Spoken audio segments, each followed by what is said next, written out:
Napanatili ng bagyong Aghon ang lakas nito habang kumikilos palabas ng Philippine Area of Responsibility. Huling namataan ng bagyo, 870 kilometers east-northeast ng extreme northern Luzon.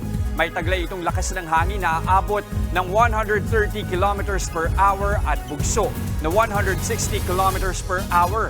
Ngayong umaga o mamayang hapon, inaasahang lalabas ng PAR ang bagyong Aghon.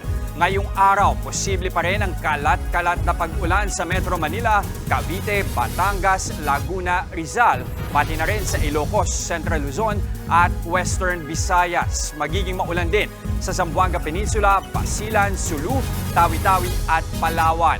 Kalat-kalat na pag-ulan naman ang dala ng frontal system sa Batanes at Babuyan Islands. Sa kabila ng bagyo, pumalo ng 55 degrees Celsius ang heat index sa G1 Eastern Samar.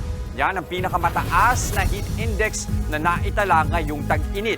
Extreme danger level ang 52 degrees Celsius pataas na heat index. Paliwanag ng Pag-asa, mas lalong uminit dahil nawala ang mga ulap nang dumaan ang bagyo. Mga kapatid, Jess De Los Santos po, huwag magpauli sa mga umaaksyong balita at napapanahong issue sa bansa. Para sa mas malawak na balitaan, mag-subscribe at mag-follow sa social media pages ng News 5.